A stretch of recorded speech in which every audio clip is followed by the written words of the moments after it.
What's new, fat hay?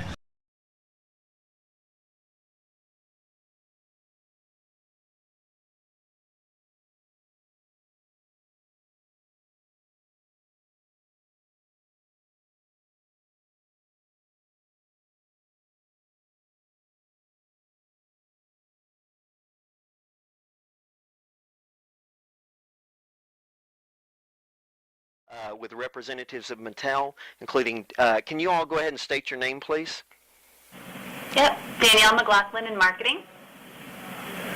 Scott Knightlick in marketing. Michael Guarneri in design. And Bill Beneke in design. All right, very good. Now, today we're going to be talking about with y'all. I personally, as a fan of DC, am very excited about the sub and things like that. And as I got to think about the sub and all the different things that go along with it, I thought that you all as designers, and as Mattel in general, this actually in a lot of ways frees you up from some of the constraints that retail brings. Would that be a fair assessment? I would say that is completely a fair assessment from a design standpoint. Absolutely. This allows us to do characters that we might not have been able to do at retail, which is very cool. It also allows us to have a little bit of fun here and there with various characters in a way that we might not have been able to do at retail. So be it extra parts, certain material finishes, accessories, it really opens a number of doors for us. And size as well. You know, at retail we're definitely restricted by packaging. And on our, Matty Collector, we can put out there what we think the fans really want to see. So both everything Bill touched upon, as well as on our oversized figures, giving us some additional freedom that we didn't have before. Yeah, and the big thing for me is character selection. It's complete in teams. There's sometimes in a team of 5, 7, 12 guys, not all of them are going to be your A-caliber all-stars, and this really allows us to complete those families, and I'm really excited about that. Now, with the different things, what one thing specific are you excited about if the sub goes through doing? What do you, in particular, what's the one thing that you're thinking, aha, finally I might be able to get to do this? Hey, I already got my commandees. Yeah, there are actually several things that I'm excited about that are coming a little further down the line, but the one I can talk about right now is Metron and the Mobius chair. Mm-hmm. If we are able to move ahead with him, I think... If he wins. Yes, if he wins, I'll be very excited to have the opportunity to finally complete that group of new gods and be able to bring not just a Metron, who's cool, but get the Mobius chair in there too. So DCC definitely offers some great potential for characters like that. Yeah, and as was just mentioned there is the winning aspect of this. So we do have the fans vote that is still up on our Matty Collector website, and fans get to pick that club exclusive figure. So from my perspective, that's what I'm most excited about, is the fact that we're putting, what's the soul of this club and that club exclusive figure in the hands of the fans. It's the first time we've ever done that with any of our clubs. So as you can tell, Bill is particularly favoring one of the 4 choices. But I think all of them are great choices, and as we've seen from I agree. Yes, and as we've They're seen all from winners. the votes so far, fans are definitely excited about it. And I love that he touched up on, the additions like the Mobius chair and some of the other things that we're looking at doing with the Shaggy Man and the Black Lantern Swamp Thing, that we're not pulling punches. This allows us to do the full package, really complete that figure as it should be, and not just do one part of it and leave some of it out.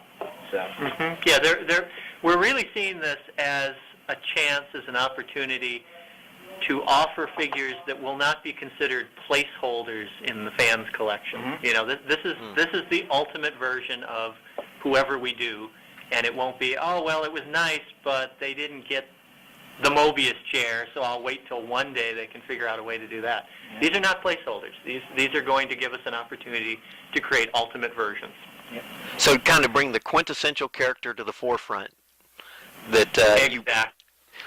Now, speaking of that, you made a statement to get to do a figure the way that you've always wanted to do it. Are there, now this isn't, I'm not asking about specific figures or anything, but I'm just asking you all personally. Is there anything looking back now, because you all have done some marvelous work over the last few years and creating a line really in some ways second to none. Is there anything though that you look back that now some of the rules of engagement have changed, so to speak, that you think, I'd actually like to be able to go back and redo this figure right? Not necessarily, again, I'm not asking for a commitment. I'm just talking about for specific. Yeah, just you personally, you all personally. Yeah, I would say, I mean, definitely. The reason that we're working on these figures on this line, we love the characters, and I think it's one of those things that every time you do an iteration, you always come back to it. At least, you know, my personality, Mike's personality. You come back to it in 6 months' time and think, oh, you know, this new paint that I've discovered would have been really cool. Oh, if only we had done that in back metallic finish. If only we had done that, you know, with a soft goods cape. Or, boy, that soft goods cape was nice, but if we had done a fully sculpted cape, that would have been that much better. So, yes, there are definitely characters in the past looking back. And do you have one in mind, like you could pick? Just that you would like to get to at some point? Mike, do you have one? Yeah, what would you say, Mike? I would say for me it would be the yellow Sinestro would be my top choice. But what would you say? If I'm able to get back to it, is to do Batman Beyond, but do him with the full wings underneath his arms. Oh, yeah. Kind of complete it. That would be a really nice one to get to at some point. Now, as you're talking about this, and you'd made a mention about accessories, will this allow you to kind of explore your imagination where accessories are concerned? Are you looking forward to that if this goes through? Oh, yeah. I think we're looking forward to a number of different possibilities, be it accessories or... I don't want to let the cat out of the bag. Or other fun things that we could do that we would include. Yeah, I would like to state that when we say accessories, we don't think of them as always in traditional terms. We don't mean that now we're just going to add bow staffs to everybody or we're going to give them a sword, you know. Think of accessory as a bonus, and that bonus could be a number of things. Yeah. Or if the figure is strong enough, you know, we wouldn't just throw them in to throw them in, but likewise, when we do put an accessory with a figure, we want to come up with something that's a little bit compelling and that doesn't feel like, oh, we're just putting something in to fill out the package. Yeah, we don't want tchotch. We don't want tchotch. We really want to complete the story, complete the thought with every figure. Look at what we've done with Masters of the Universe Classics. I mean, I think that's a great example of when we can do something purely for collectors online. We've done some, like, unbelievable accessories, everything ranging from, you know, the Orb of Grayskull to the Cosmic Key to Demo Man is coming with an Alcala-styled original mini-comic Skeletor head. And it works with that character because that character is part of Skeletor's origin, so doing the first appearance Skeletor head as a pack-in makes sense. It doesn't feel like, you know, we just threw that in there. Right. It's purposeful inclusion to complete a story, and I think you'll definitely see more of that. So really, I mean, for you all, this actually lets you get to the way, if you could do the toys the way you had always wanted to without some of the size limitations, the paint limitations, the accessory limitations, this really opens up a lot for you guys. Exactly. It's a whole new bag of tools to work with, and that's very exciting. So that's I think the message that we really want to get across is that we are excited about this. This is a terrific opportunity for us as designers, and I think when we're excited about the products we're working on, that the fans will see that reflected. Yeah, this is a chance for us to do something new, to add. I think a lot of people are looking at this and going, they're just going to reutilize their tooling, they're going to put a bunch of decos out there, and this is a way for, you know, Mattel to get off easy. But as me and Bill, we're huge fans. You know, everybody from design to the project engineers to the marketing team, we read this stuff, we watch this stuff, we love it. This is what we do. We do it when we're not here. We do it if we weren't here. And this is our chance to really get something new and exciting out there. And, Yeah, 'cause honestly, we have stuff, we're a little greedy too. We have stuff that we just want, and God, we're in the power to do it. So how exciting is that? Well, I mean, yeah, I think we always, it perhaps sounds corny. It would hurt us to take shortcuts. Mm-hmm.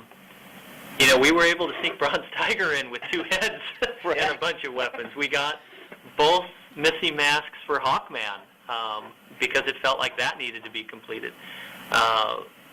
Anything that will give us the opportunity to create the best possible So you guys aren't figures, trying to get off we're easy. excited about. What I hear from you all is that you all guys, you're not trying to get off easy at all. You're looking forward to really being able to do things right, to actually stepping it up a notch, not trying to get by with as least as you can, but really, step out and step up. Exactly. I mean, in the current marketplace, we want to continue to dominate with the best possible 6-inch figures. And DTC, the subscription program, that offers us a great chance to do it. So we're certainly not looking to get off easy, and we want to run with the challenge. Yeah, from our end, there is nothing easy about what we're trying to do. No. And if it's easy, it doesn't feel right. You're getting away with something, and when you love something, you don't want to get away with it. You don't want to phone it in. You want to make sure that you take the time to do it right. Yep. It's definitely not easy, but I can say that these guys found it a lot of fun over the Yes. past few weeks, Yeah. or months actually, when we have been developing character selection. Fun is a good word. They're very excited about it. As Mike mentioned, all the collectors on the team, are representative of the collectors out there that we're selling to. So the fact that they're getting so excited about everything, both the fact that there's a sub in general and the character selection specifically, lets us know that it's definitely a step in the right direction. Now, Scott was talking about Master of the Universe, which, to be honest with you, is probably one of the more phenomenal. I was never a Masters of the Universe collector, but as a sub, I have a great deal of respect for what you all have accomplished through there. Just because to me, it's amazing that what you all have been able to do for the fans of the line. And in fact, I've even made a decision to get a couple of those this year myself, just because the sculpts are amazing. Now, there's some things that have happened with the Masters of the Universe, and really with all of your subs, that I think that there's been some things afforded because of the success of those subs, because of people buying into those subs, that you probably weren't planning on at the beginning, though that you dreamed of it, such as the weapons racks and the vehicles and things. Are you excited as this goes through to possibly get that opportunity to build some of the most iconic vehicles that really in comics or just in everyday use? Oh, well, absolutely. I mean, the DC universe is so deep. It has such a rich history.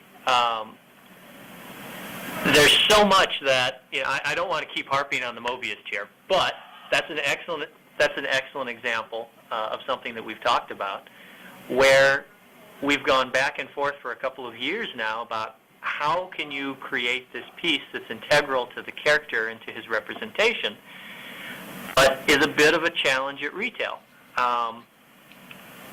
That carries forth to everything else in the DC universe, be it Kryptonian birth matrices and interplanetary zoos, Or and a cosmic arc. and yes, cosmic arcs, Or the and Supermobile. all kinds of things. Yeah. Yeah. How can you build out a universe? So we would love to have the opportunity to wrestle with those challenges. Now, I don't know if this is something you can get into, but a lot of times Scott has talked about the fact that things have been limited because of tooling and things like that, though that there were things that you would like to do. How have your tooling restrictions changed because of the line and things like that? Is that You're talking something? about specifically the new club? Yeah, with the new club, because obviously there's some things that you all are, because you're changing the size and thing, it's going to require new tooling and things like that. So how does that change for you all in your thought processes and stuff? I would say it's not so much a question of tooling. It's that, as Danielle mentioned, we have the opportunity to get bigger, so it's really more about shelf space, because a retailer has only so much shelf space, and they have certain set heights. They need things to align with the other products on shelf in the planogram. This gives us an opportunity to do something a little bit funky. You know, if we wanted to put Angleman in a giant triangular trapezoidal package, potentially we could.